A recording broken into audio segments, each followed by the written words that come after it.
Guys, Radhe Krishna YouTube channel में आपका स्वागत है। और हम कवर कर रहे हैं पॉलिटी, एनसीईआरटी सार संग्रह में पॉलिटी। तो पॉलिटी में आज हम देखेंगे इम्पोर्टेंट कमीशन।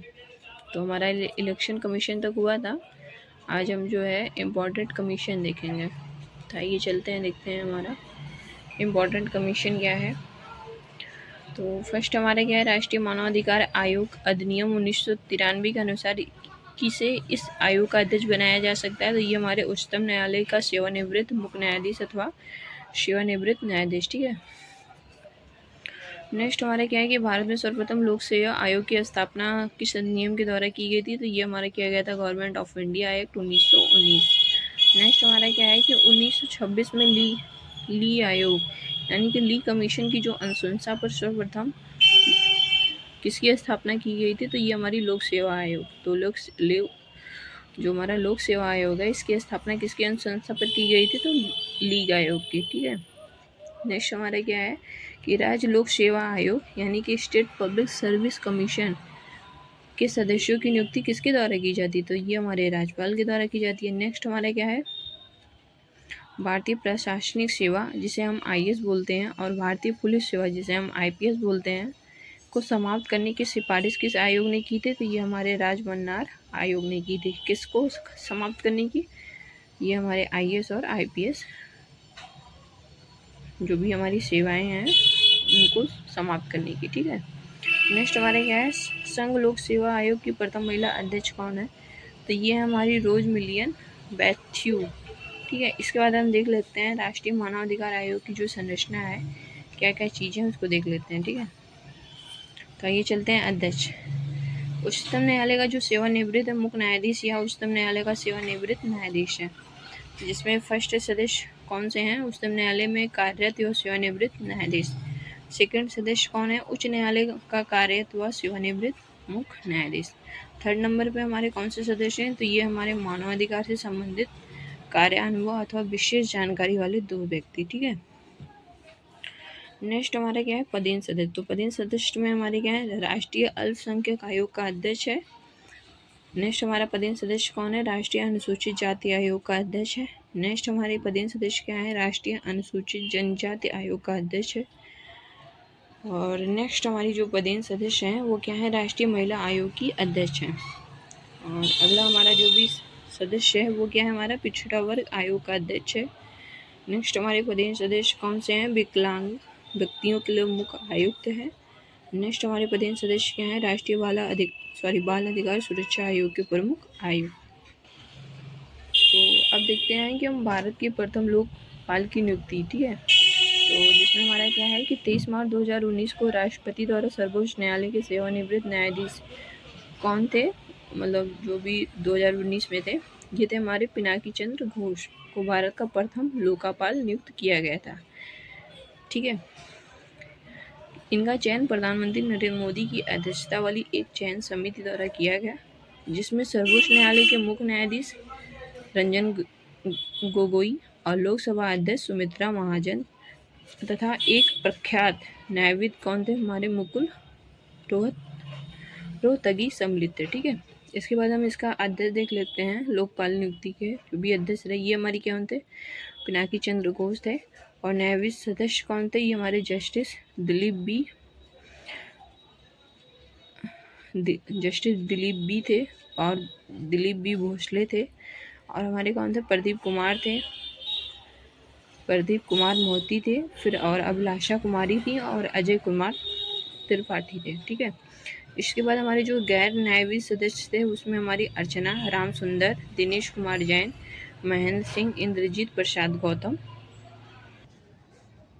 इसके बाद नेक्स्ट हमारा क्या है, मानवाधिकार आयोग किस प्रकार की संस्था है। तो ये जो भी हमारी संस्था है मानवाधिकार, ये हमारी गैर संवैधानिक है यानी कि नॉन कॉन्स्टिट्यूशनल है, ठीक है।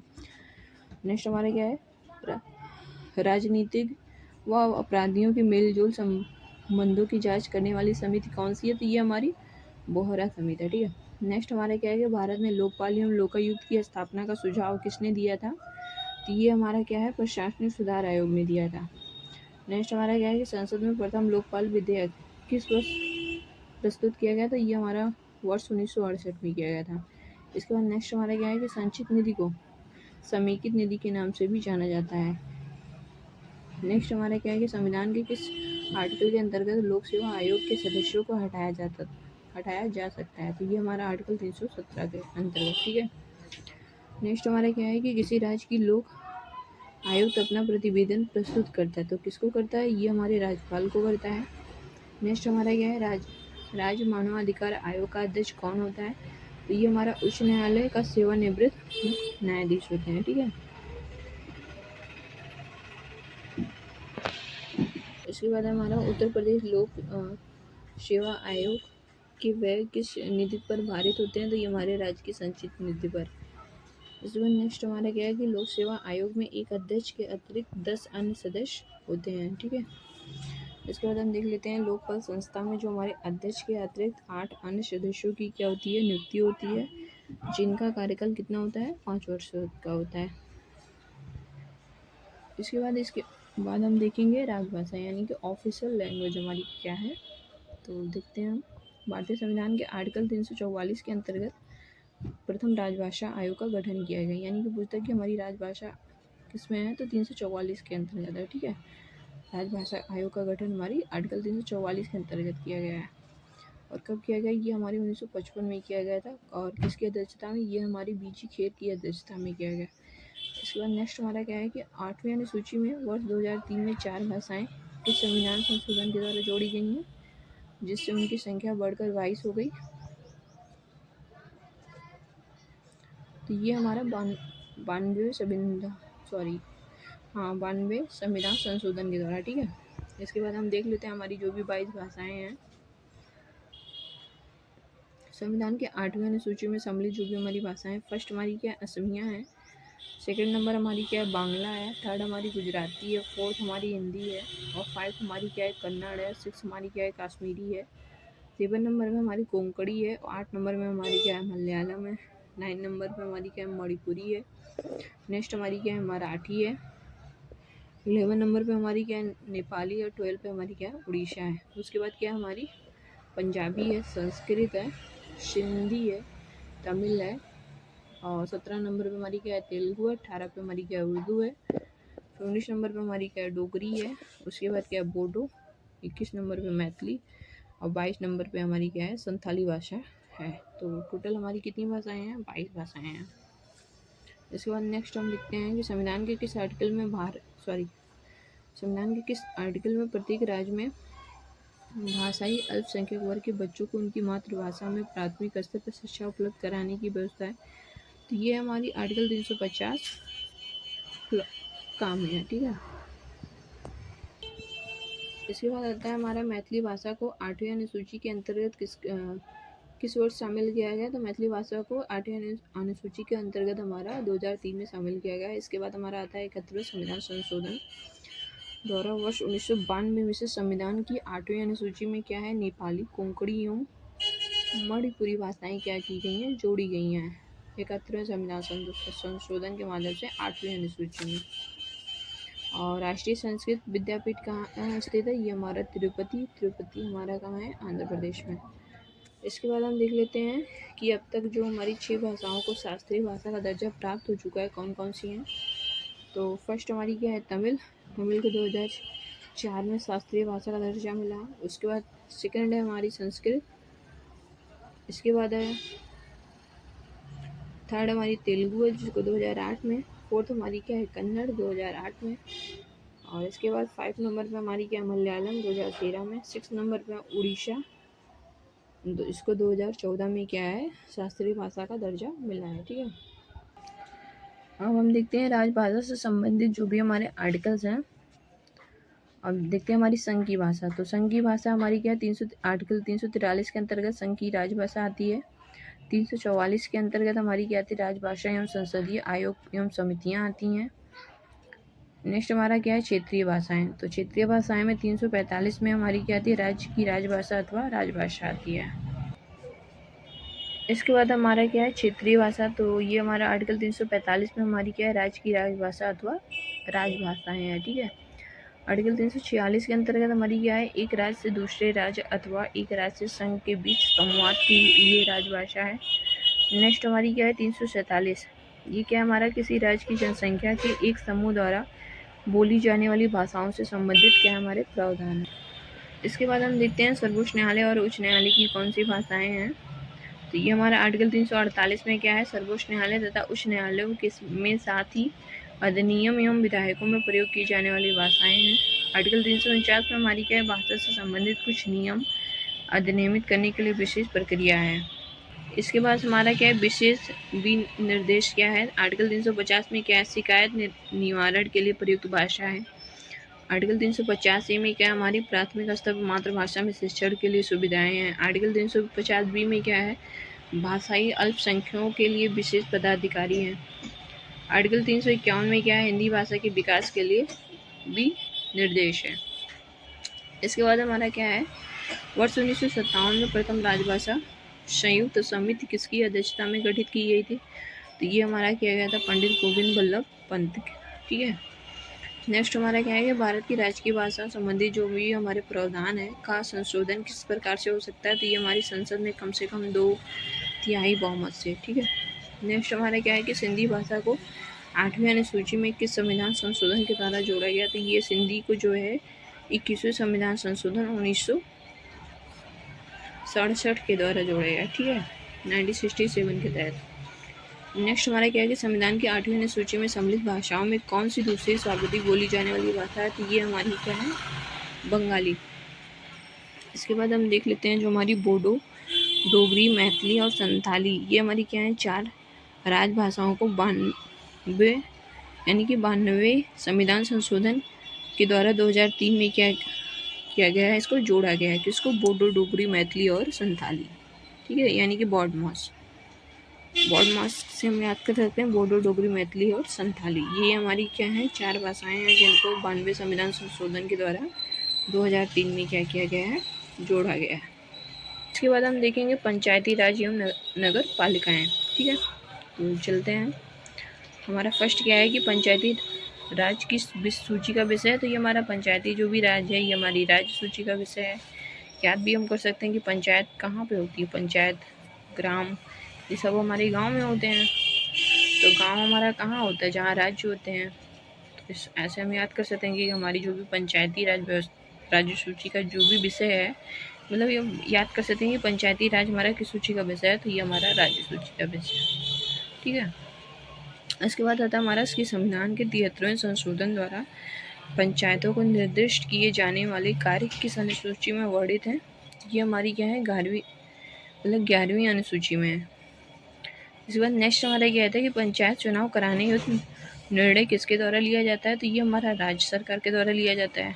नेक्स्ट हमारा क्या है कि भारतीय संविधान की 11वीं अनुसूची में पंचायतों के लिए कुल कितने विषय निर्धारित किए गए। तो ये हमारी 29 विषय। ये बहुत पूछता है कि संविधान की 11वीं अनुसूची में कुल कितने विषय हैं। तो ये हमारी क्या है, 29 विषय हैं। नेक्स्ट हमारा क्या है कि 73वें संविधान संशोधन के द्वारा पंचायती राज संस्थाओं को संवैधानिक स्तर पर क्या हुआ है, प्राप्त हुआ था। नेक्स्ट हमारा क्या है कि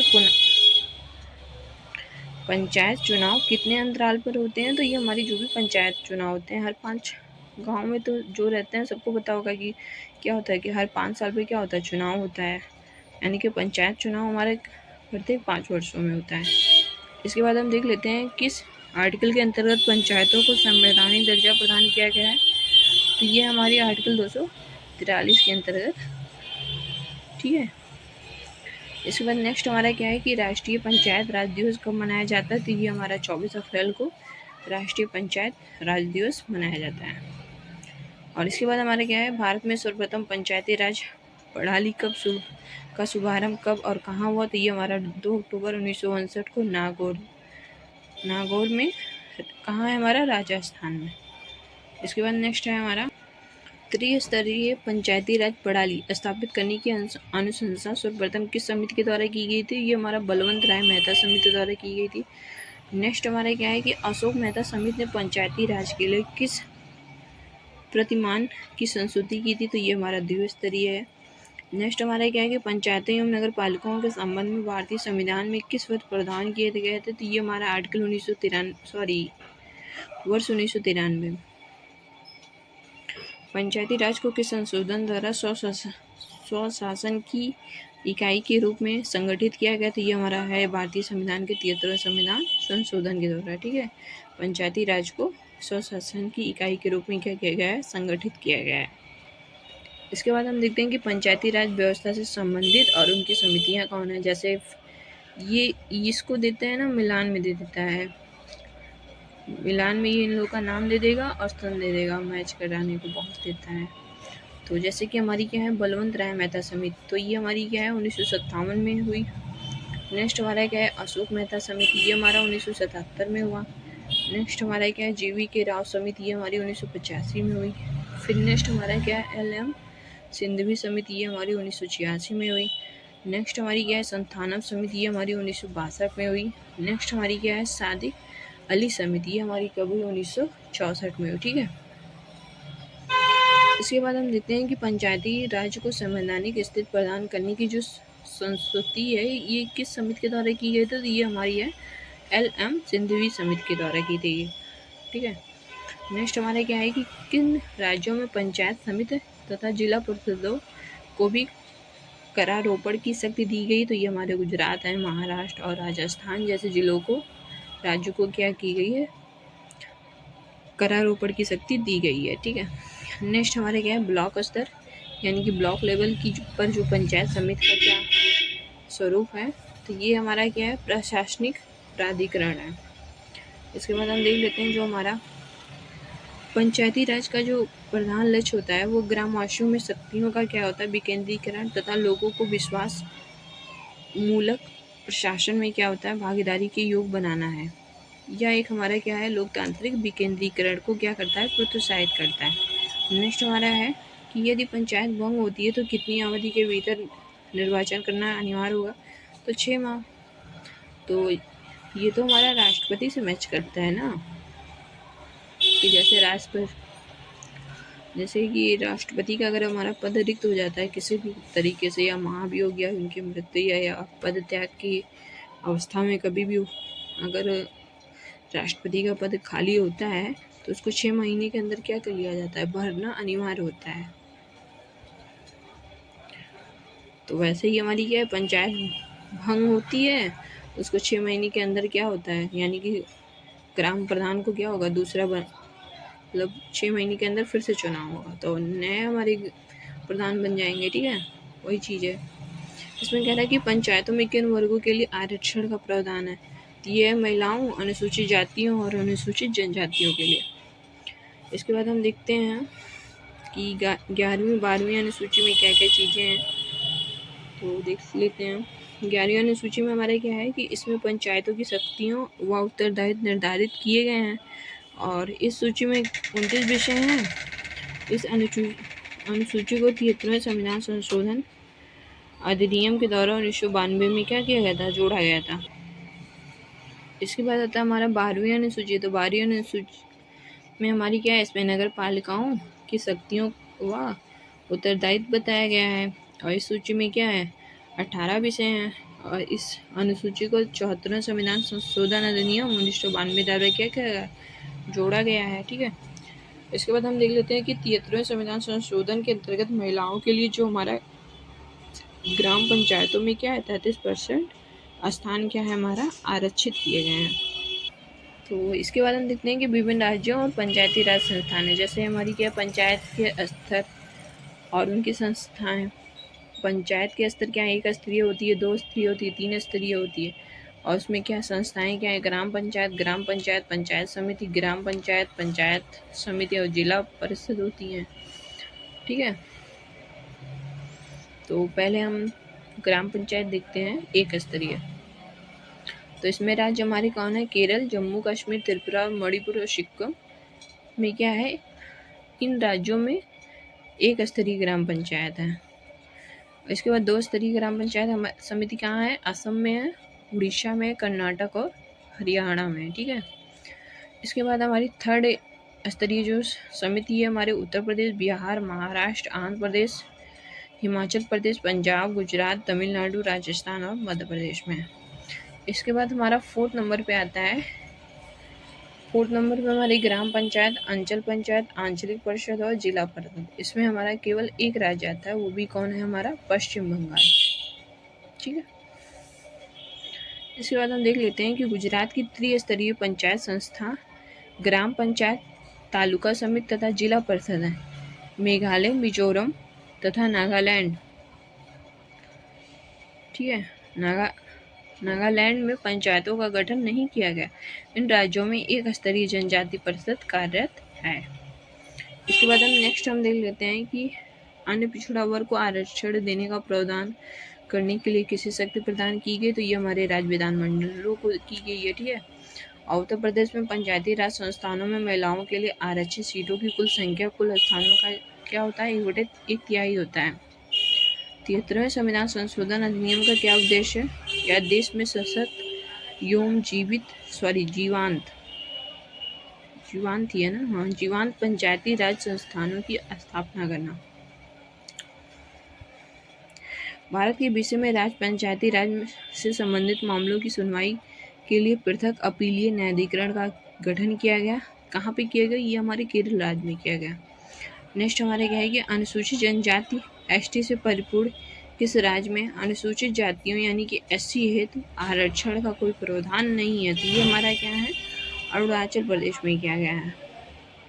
इसके बाद हम देख लेते हैं किसी राज्य के राज्यपाल को उस विशेष राज्य की पंचायतों द्वारा विनियोजित हो सकने वाले करों तथा शुल्कों के निर्धारण के सिद्धांतों के विषय में संसदीय राज्य वित्त आयोग करता है।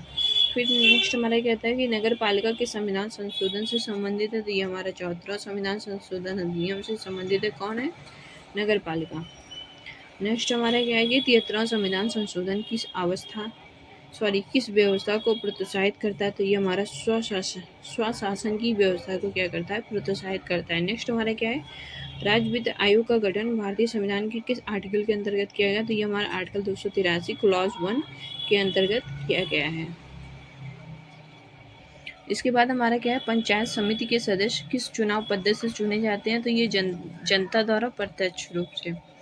कहता है किसी भी बीपीएल परिवार के व्यक्ति सदस्य महात्मा गांधी राष्ट्रीय ग्रामीण रोजगार गारंटी अधिनियम, जिसे हम मनरेगा बोलते हैं, के अंतर्गत लाभ प्राप्त करने का पात्र होता है। ठीक है। नेक्स्ट हमारा क्या है कि महात्मा गांधी राष्ट्रीय ग्रामीण रोजगार गारंटी योजना में आयोजना बनाने, संपादन करने व क्रियान्वयन का उत्तरदायित्व किसका है, तो ये हमारी ग्राम पंचायतों का है। नेक्स्ट हमारा कहता है कि भारत के किस राज्य में पंचायतों में अल्पसंख्यक के लिए आरक्षण प्राप्त है, तो ये हमारा आंध्र प्रदेश। नेक्स्ट हमारा क्या है, पंचायत राज से संबंधित समितियां संवैधानिक के बाद, तो समिति का नाम देख लेते हैं। पंचायती राज संस्थानों के अधिकारों तथा प्रकरणों के हस्तांतरण के लिए गठित टास्क यानी कि फोर्स कार्यदल, इसके अध्यक्ष कौन थे? ललित माथुर थे, और इसका स्थापना जो है 2001 में किया गया था। नेक्स्ट हमारे क्या है, न्यूनतम जिसे हम ग्रास रूट बोलते हैं स्तर पर नियोजन के लिए गठित विशेष समूह है। इसके जो भी अध्यक्ष थे वो कौन है? बी रामचंद्रन थे, और ये हमारा सन 2005 में गठित हुआ। नेक्स्ट हमारा क्या है, डारडा, तो डारडा हमारा क्या है? DARDA, डॉक्टर डा बोल सकते हैं इसको ना, डारडा। जिला ग्रामीण एजेंसी के पुनर्गठन के लिए संगठित समिति कौन है? ये हमारी क्या है? बी रामचंद्रन है, और ये भी हमारा 2010 में किया गया। नेक्स्ट हमारा क्या है, आम वस्तुओं एवं सेवाओं की कुशल आपूर्ति के लिए पंचायतों के उत्तोलन की विशेष समिति कौन है? ये हमारी मणिशंकर अय्यर है। कब है इनका मतलब वर्ष कब बनाया गया था, तो ये हमारा 2012 में। इसके बाद हम देख लेते हैं नेक्स्ट हमारा क्या है कि नगर पालिकाओं को 12वीं अनुसूची में वर्णित कुल 18 विषयों पर क्या किया गया, विधि बनाने की शक्ति प्रदान की गई है। ठीक है, तो आज के लिए बस इतना ही। नेक्स्ट वीडियो में हम संविधान संशोधन कवर करेंगे। तो आई होप आप लोगों को ये वीडियो अच्छा लगा होगा। अगर अच्छा लगता है तो लाइक शेयर और सब्सक्राइब कीजिएगा, और कोई गलती होती है तो इसे इग्नोर कीजिएगा, और कोई कमेंट होगा तो कमेंट कीजिएगा, क्वेरी होगी तो सुझाव, जैसे हम नेक्स्ट वीडियो में इसका क्या कर सकें, संशोधन कर सकें। ठीक है, और सुधार करके हम अच्छे से बनाएं। आप हमें राय दे सकते हैं, इसके लिए आप कमेंट कीजिएगा और सपोर्ट कीजिएगा। Thanks for watching my video. जय हिंद।